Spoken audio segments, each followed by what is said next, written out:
Life's been good to me so far. Hey, yo, yo, yo, what's going on, you guys?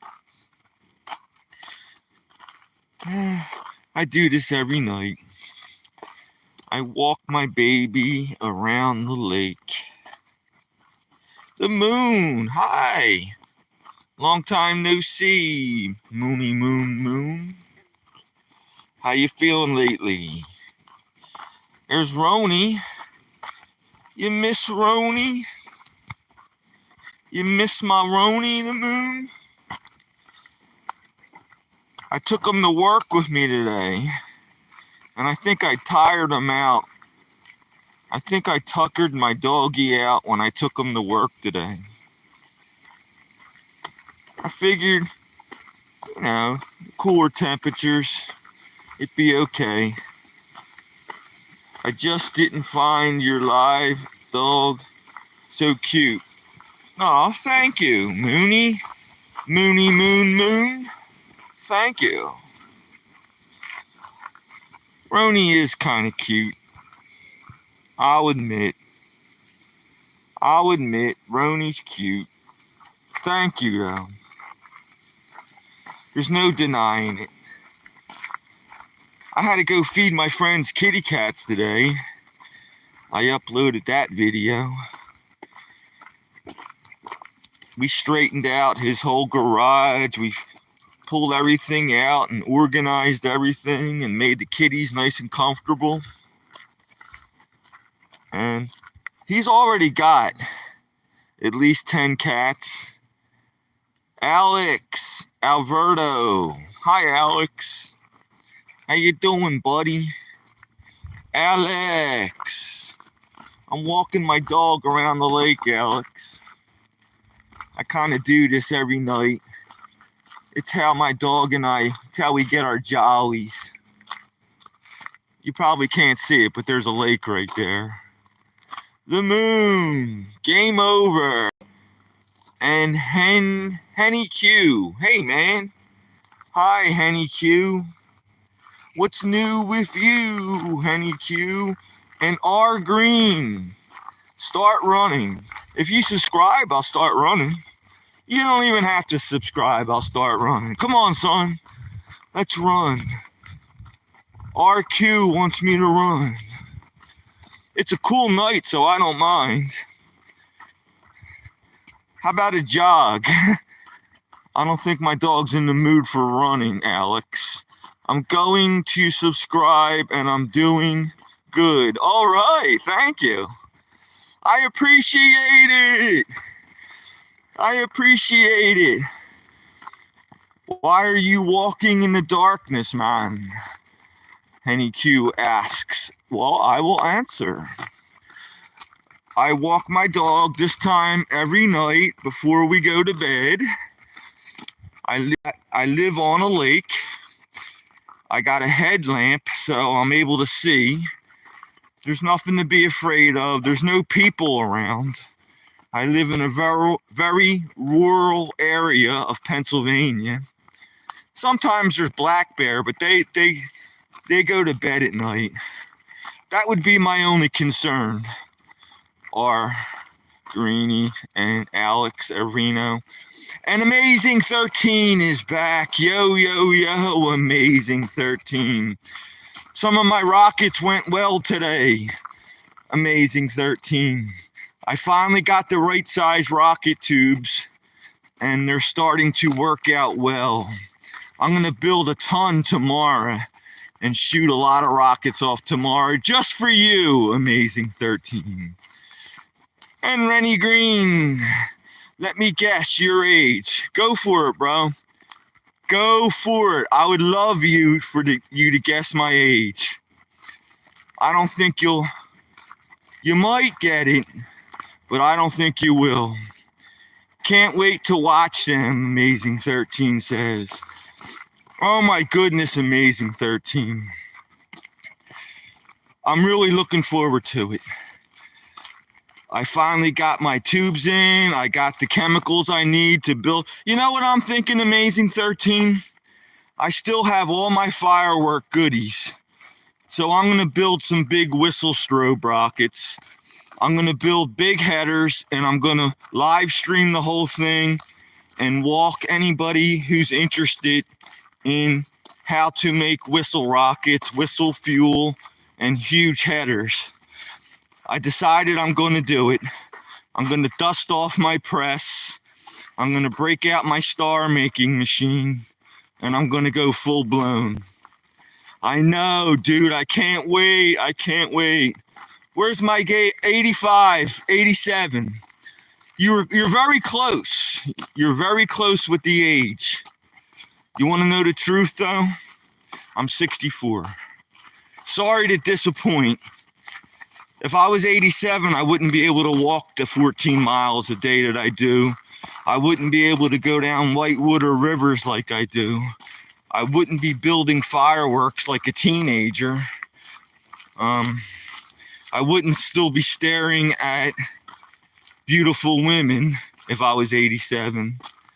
So, but I appreciate it. I think like a child. I might look like an old man, but I think like a child. But that was a good guess. I'm too subscribed and doing good.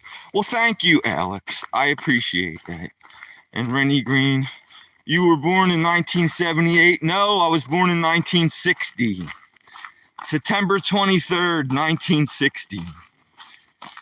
So that makes me 64, cuz I'll be 65 in September. I retired early. Actually, I went out on workman's comp. That's a long story. I had a millionaire boss that thought he could rule the world. And I really got hurt on the job. And he didn't believe me. And he tortured me. And he said that maybe I'll hold your job for you when you get better. And when I went to go back to my job, he screwed me. And I thought I was screwed. I was just going to go collect unemployment. But some of my friends said, no. I don't care how rich your boss is. Get a lawyer. And that's what I did. And I retired early. I had to face him in court in front of a judge, that guy, my old boss. Boy, was I nervous. But I knew I was going to win when he told the judge. The judge, when we got up in front of the judge said, can we settle this before the proceedings continue? And I shouted out yes, because I just wanted my job back and all that. And know what he said to the judge? He said to the judge, he knew my number, meaning me, meaning I knew my old boss's number. Now that was a yes or no question. When a judge asks you a yes or no question, you better answer yes or no. You don't say, well, the kid knew my number. And then later on, right off the bat, I knew I was doing well when he talked back to the judge. And then later on during the court hearing, he actually said, Your Honor, I think you are mistaken. It was a lady judge. I saw the look on her face, and that's when I knew I was going to win. And after the judge bawled my old boss out, I said real quickly, I said, may I be excused, Your Honor? The judge said yes. And I ran out that courtroom door so fast, and I never saw my jerk boss again. True story, true story. And then he had a secretary call me like a month later, still bitching about that he's paying into my insurance and how I have to pay it back. And I told the secretary, I said, I won this case in the court of law. How dare you call me? And it was a new voice, because I knew the whole office, the whole staff, and it was a new secretary.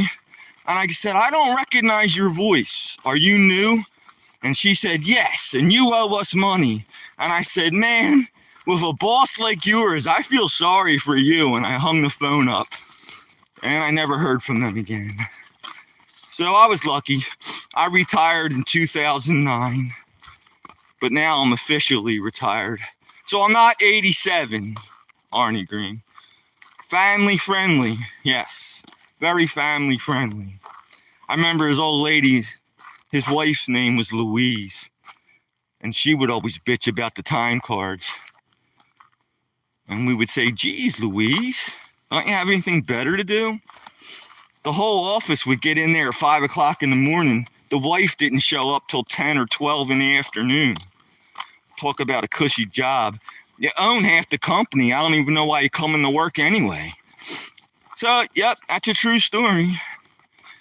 And that was when I was doing alarms. I was installing alarms for a company that was out on Woodhaven Road. But before I installed alarms, what's the dog's name, R. Green? The dog's name is Roni. R-O-N-I, like macaroni, rice-a-roni, rice-a-roni, the San Francisco treat. Amazing 13. Hey, I'm sorry, I am only staying for a tiny bit. Okay, listen, man, that's okay, Amazing 13. You're here every night with me. You comment on all my short videos. I love you, man. You do what you got to do, you know?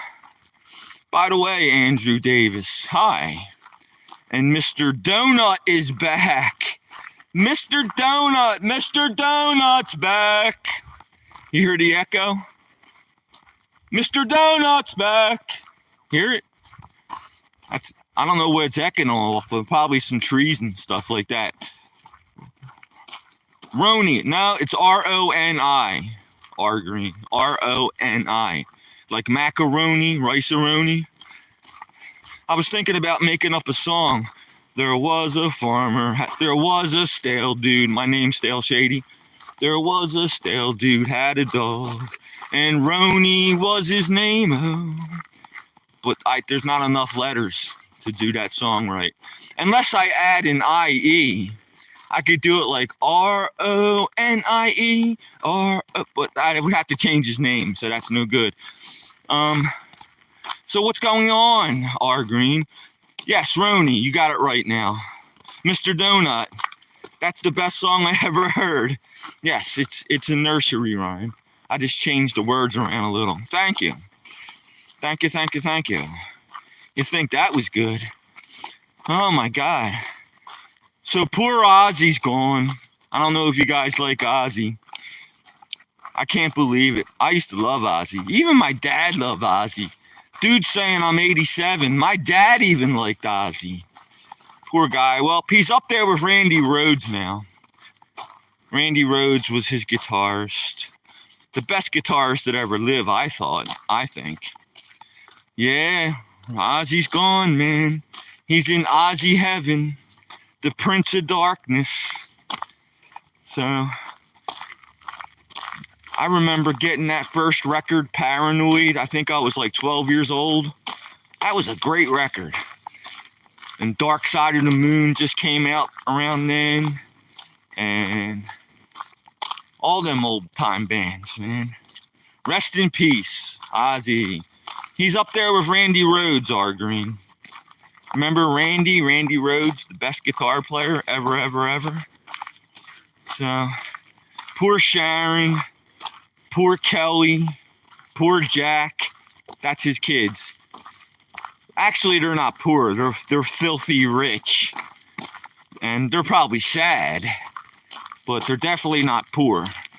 And when will you stream again?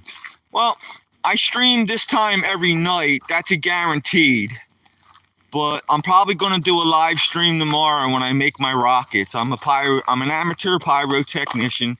Actually, I think I'm an expert, but I'm an amateur because I don't charge for my fireworks. But I teach people how to build their own fireworks. And I'm going to be making some black powder rockets tomorrow. So probably around 4 o'clock tomorrow, maybe 5 at the latest, I'll build a bunch of rockets. And right when it starts to get dark around here, I'll set them off. And I'll put some flash powder in for headers. So the rockets will make a loud boom when they reach their apogee. Apogee is when they get to the highest point. And I'm just going to make black powder rockets tomorrow. But I was telling Amazing 13 that I'm going to get back into my whistle strobe rockets. Because I I really feel like it. I want to get back into it. I have all the chemicals. I have all the tools. I've just been getting lazy lately. But I'm getting the laziness out of me. And I'm going to start tutorials on how to build whistle strobe rockets. It's a fascinating process, actually. You can't mix the chemicals dry. You got to mix them in a freezer bag, and you got to add acetone. You cannot mix them chemicals dry. They're too sensitive. And then you got to evaporate the acetone out of the rocket fuel. And then you press the fuel into the rockets. Like, I ram my black powder rockets, but you cannot ram whistle fuel. It's too shock sensitive. You ram whistle fuel, you're going to be up there with Ozzy. No kidding. And you're lucky to be up there with Ozzy, because if you, chances are you'll just, you'll blow your arms off or something like that. You got to stick that kind of stuff in a press. You can't ram whistle fuel. So that'll be my next live stream tomorrow. I'll be teaching anybody who's interested some of my pyrotechnician skills. And then on Saturday, but they're calling for shitty weather Saturday. But I was going to go down the river in my kayak and do some uploads of that. Mr. Donut and R Green. I live very close to a whitewater river, and I've been paddling whitewater kayak for over 40 years. And between my fireworking and my kayaking, those are the only things I'm proud of. Everything else I suck at. I'm good at growing plants. So that, plants, pyrotechniques, and kayaking. Everything else I suck at. I try to be a comedian. It's not working out. Where the heck am I? Oh, I know where I'm at. I'm right by the side of the lake. Right here is a bog. Well, I'll switch cameras. Bunch of cattail. That's a bog right there. And on this side's the lake. Right there. Oh no, this is actually the lake, because there's the bench. I can't see with this bright light in my face. So I try to live stream as much as I can. My main gig is uploading shorts, R Green. Tomorrow, yes, tomorrow. Probably around, I'm going to shoot for 5 o'clock at the latest. I'll have oh gosh, my battery's running low. I should at least make it back to the house. Yes, I will. I'll prefab some rockets. I'll have them all ready.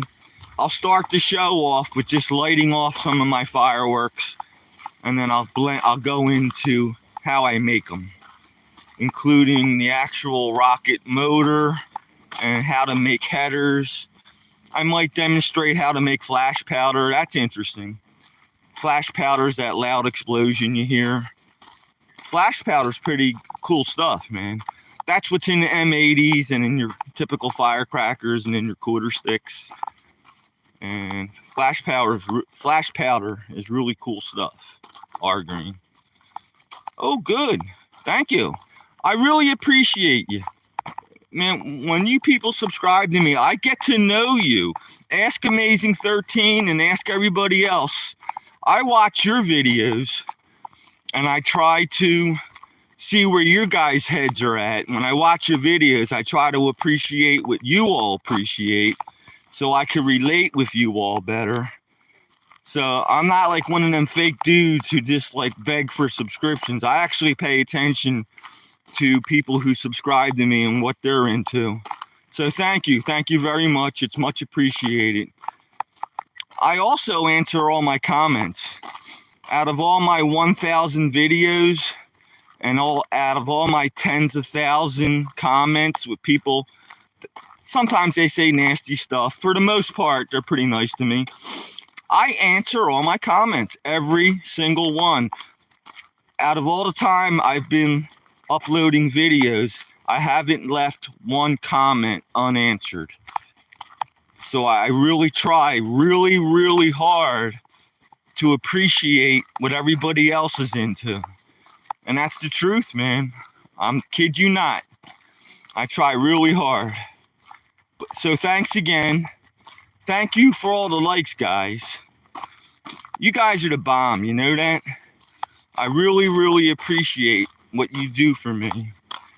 I really look forward to these late night chats with everybody. And I also like when people ask me questions.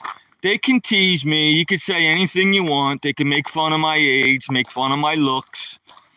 I just let it bounce right off me. I actually get into it with them. I'll make fun of myself with you guys. So, you know, and that's kind of funny in its own way. So I try to just, I try to connect with you guys. I try to, like I said, I watch everybody, all my subscribers' videos, and I try to see what they like. And I try to talk about the things that they want to talk about. You know, sometimes they ask me to do outrageous things, you know, it's like maybe curse and say stuff, and I won't curse or say bad. I won't get too crazy, but I do a lot of things. My subscribers ask me to scream real loud, I'll do that. My subscribers ask me to like do chin-ups on a tree branch or something, I'll do that. My subscribers ask me to give my dog a biscuit, I'll do that. My subscribers ask me to throw a stick in the lake and let my dog fetch it, I do that. My subscribers tell me that I walk the dog too much and I need to take a break, I do that. So, you know, you guys kind of, it's complete audience participation. So I participate, you participate, and hopefully there's no precipitation out of the sky. Because I like to light my fireworks off, and if it's raining, that sucks. So, yeah, man. Again. Yeah. Here, I'll show you Roni again. Since I'm boring you guys to death. There's Roni. R-O-N-I-E. But no, that's not how I spell it. Roni, he's a Catahoula dog. Bet you never heard of Catahoula. I never heard of him until I rescued this guy. He's a purebred. He's around 100 pounds. The veterinarian tells me he's overweight. He's a male because I keep calling him he. He's very disobedient. Doesn't listen to me. But he's a good dog. He would never harm a flea. He likes people. Especially likes females, and he likes little kids. He's not crazy about guys. But, you know, he'll wag his tail and sniff. He's cool like that. And the only thing is, he just does what he wants. And the name of the breed, again, it's called a Catahoula. I never heard of it. Like a cat and a hula hoop. Catahoula. Never heard of it. I Googled it, though. And it's a real breed. And it's the Louisiana state dog. So if you talk to somebody from Louisiana, they'll know what Catahoulas are. So I'm back at my house. This is the basketball court behind my house. Like I said, I usually do this every night. So that's one live stream. If anybody's interested, they can tune in. Usually between 11 and 11:30 every night, my time. And that's what I do. I chit-chat with you guys. I try to keep it real. I'm from Pennsylvania, about 100 miles from New York, about 100 miles from Philadelphia, about 200 miles from all the seashore points like Margate and Seaside Heights and Ocean City and Wildwood. I'm like I'm about 100 miles from the ocean, so that's where it is. That's where I'm at. And just in case you're wondering why I'm wearing a jacket, because it is chilly. It's the Pocono Mountains. There's my kayaks, you guys. When I go down the river on Saturday, I'll upload some videos of my whitewater excursions. There's my doghouse. Okay, thank you for subscribing. This is my front door. Richard loves you guys, man. I do. I appreciate all you guys. Thank you so much. Really appreciate it. I will always talk to you. I'll remember all your names. I will. And I'll chat with you soon. Just know that you're appreciated. Be safe, be kind, man. Richard loves you very much.